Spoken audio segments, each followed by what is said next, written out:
Assalamualaikum dan salam sejahtera. Kembali lagi bersama dalam 911.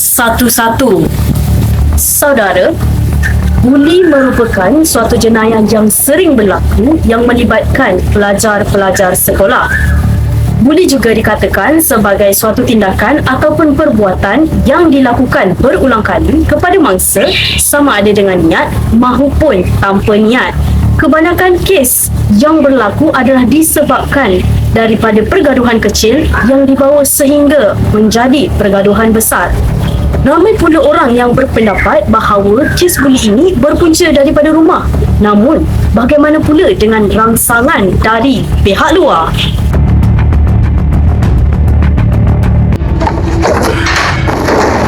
Dekat tempat baru ni, kita bukannya ada kawan lain. Tempat baru datang dari mana? Kat sini undang-undang aku yang kau pakai. Korang makan bila aku suruh makan. Korang tidur bila aku suruh tidur. Faham? Faham tuan? Budak baru ke? Tak pernah nampak pun. Tak sangka kan dengan belagak baiknya, rupa-rupanya setan. Korang banyak main Facebook. Oi! Nama aku Lan. Panggilan Todak. Pasti ramai yang pernah menonton filem Juwana maupun High Council yang mana kedua-duanya memaparkan aksi ganda seperti memukul, menendang, merusuh dan membawa ondang. Filem-filem bergenre seperti ini dilihat sangat tidak bertepatan dengan mesej yang hendak disampaikan. Ramai yang mengatakan filem-filem ini terlalu ekstrim sehingga boleh menimbulkan rasa ingin tahu dalam diri kanak-kanak dalam menjadi seorang pembuli. Lebih besar lagi apabila tindakan pihak berasing dalam menerbitkan tayar mereka dengan niat ingin menyampaikan pengajaran akhirnya disalahartikan. Malah turut membimbangkan lagi rata-rata kes-kes buli yang berlaku dilihat sangat ekstrim yang mana tubuh mangsa yang menjadi jawapannya.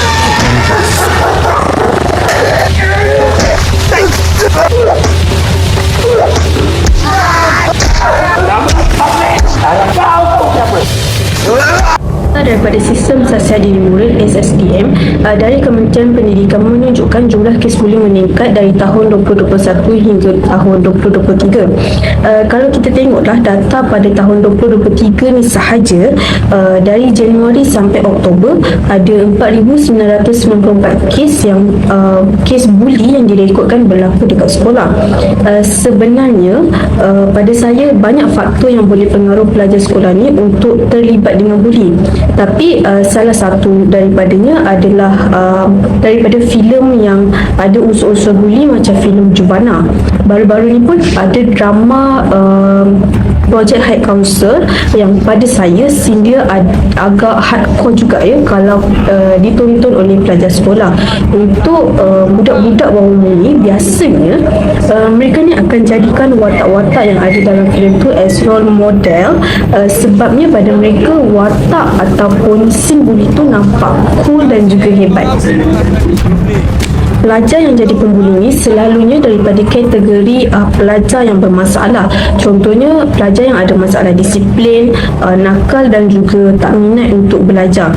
Tapi ada juga pelajar yang rajin belajar, sasiah baik di hadapan guru dan parents tapi jadi pembuli. Benda ni terjadi kerana mereka ni nak test kehebatan mereka dan ada juga yang rasa seronok tengok orang lain ataupun rakan mereka tu diseksa dan meminta tolong untuk menghentikan aktiviti buli tersebut.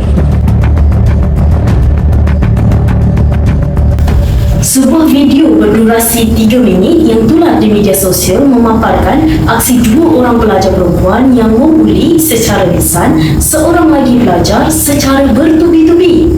Lebih mengejutkan, terdapat segelintir orang awam yang berada di sekitar kawasan kejadian tersebut hanya menyaksikan jenayah itu berlaku.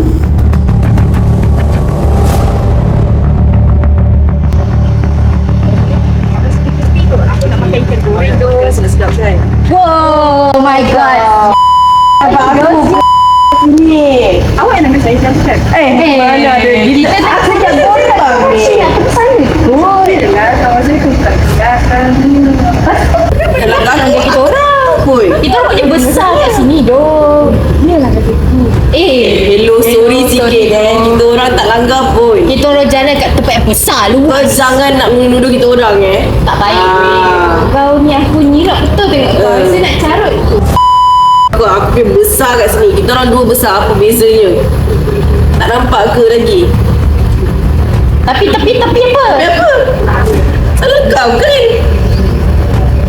Apa yang kau pandang-pandang atas? Banyak ada orang nak tolong kau ke? Kau ada panggil. Tak adanya. Kawan kau tu sibuk belajar. Aduh. Serta sini lah. Tahu.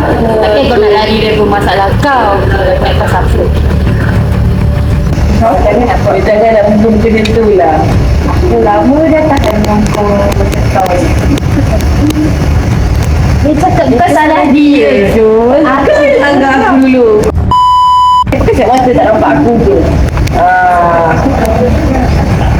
Spek mata tertinggal tu. Patut tak nampak. Spek mata tu kan nyawa kau. Tahu aku ni bayar mahal tau untuk tengok orang.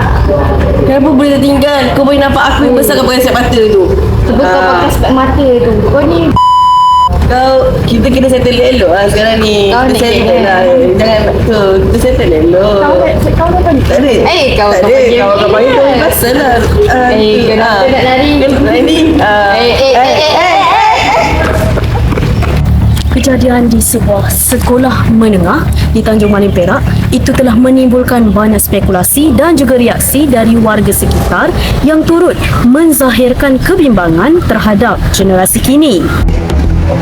Saya tanya dengan Puan lah, sebagai seorang ibu, adakah Puan berasa risau jika anak Puan salah seorang pembuli ataupun mangsa buli dengan kategori buli lisan? Pada pendapat saya rasa risau lah sebab tu anak saya kan. Jadi bagi saya jangan bully lisan kan, sebab bila kita bercakap ni, lisan tu kan percakapan kan. Bila kita bercakap, kita akan lukakan hati seseorang. Jadi bila hati ni kita bermain dengan emosi. Bila emosi kita terganggu, semua benda tak jadi. Bila kita emosi terganggu, kita rasa akan, kalau budak kecil kan mesti dia akan jadi depressed, dia akan anxiety, dia akan takut bila pergi sekolah. Lagi-lagi kalau bully lisan tu terjadi dalam kalangan murid-murid kan. So bagi saya tak best lah bully lisan ni. Sepatutnya bully ni dicegah daripada awal. Pada pendapat Puan, Puan rasalah sesi kaunseling yang diadakan di sekolah ni cukup ke untuk menghentikan kes buli di sekolah? Kalau pendapat saya dah, kalau sekolah saya ni cukup lagi setakat ni. Sebabnya kita orang akan adakan sesi berkala dalam seminggu, beberapa kali sehingga selesainya kes tersebut lah. Tapi kalau ikutkan pada zaman-zaman sebelum ni, kalau tak cukup lah sesi kaunseling, kita boleh buat denda kan. Tapi kalau sekarang ni dia macam tak valid untuk hukuman, so kita kaunseling je. Sebabnya kalau sekarang ni kan ada isu zaman, sebab isu-isu kecil macam ni dia boleh pergi ke mahkamah kan. So kalau ikut trespasser dengan penerimaan student, mungkin setakat ni cukup untuk bagi kaunseling semata-mata. Kalau tak cukup pun, kita orang akan buat ke pihak yang sepatutnya untuk menyelesaikan benda-benda macam ni. Masalah buli seharusnya diberikan perhatian penuh dalam usaha membendung masalah ini dari terus membarah dalam kalangan masyarakat. Bukan sekadar melihat dengan sebelah mata, umpama lulus tidak berselam, hilang tidak bercari. Kes ini disiasat di bawah Seksyen 509 Kanun Keseksaan kerana mengaibkan kehormatan.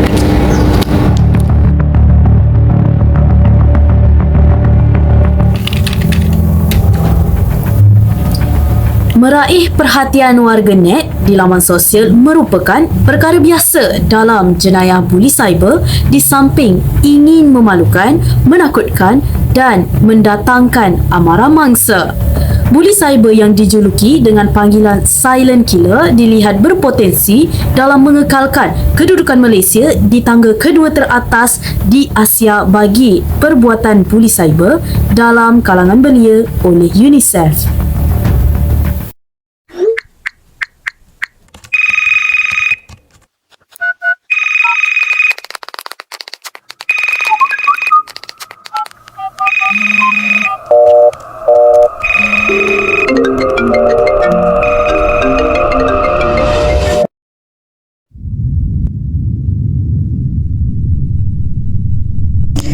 Penggunaan teknologi, terutamanya media sosial, menjadi medium utama perhubungan dalam masyarakat pada masa kini. Bebas untuk berkongsi pengalaman, gaya hidup, pendapat dan mengetahui perkembangan kehidupan orang lain antara kegunaan dan kelebihan yang boleh diperoleh daripada dunia cyber. Namun, kebebasan itu turut membawa kepada beberapa isu sosial, termasuklah kegiatan buli cyber yang menjadi ancaman kepada masyarakat, lebih-lebih lagi dalam golongan remaja. Jika dulu, buli dikaitkan dengan penderaan fizikal dan mental secara bersemuka, tetapi hari ini buli turut dilakukan secara maya. Buli cyber merupakan serangan yang membimbangkan berbanding buli fizikal kerana ia boleh berlaku secara berpanjangan dan berulang kali tanpa diketahui identiti si pelaku. Dilabelkan sebagai silent killer, pelakunya cenderung untuk menakutkan, memalukan atau mendatangkan amarah mangsa. Ini akan mendatangkan impak negatif kepada mangsa seperti kemurungan, lemah semangat, hilang keyakinan dan takut untuk berhadapan dengan masyarakat. Mengambil daripada laporan tabung kanak-kanak Pertubuhan Bangsa-Bangsa Bersatu UNICEF, Malaysia merekodkan jenayah buli cyber ke-6 tertinggi di dunia dan kedua tertinggi di Asia pada 2020 bagi perbuatan buli cyber dalam kalangan belia. Statistik membimbangkan itu membawa reaksi yang rata-ratanya mahu netizen membuka mata kesan buli di alam maya kepada mental seseorang. Maklumat di hujung jari perlu dimanfaatkan ke arah kebaikan, bukannya sebagai keyboard warrior. YB, saya nak tanya soalan. Apa pandangan YB lah tentang isu buli cyber dalam kalangan pelajar di sekolah yang sampai mengganggu tahap kesihatan mental mereka? Pada pandangan saya, penyalahgunaan media sosial yang kini berada pada tahap kritikal dan menampak hingga mendatangkan impak yang negatif yang besar.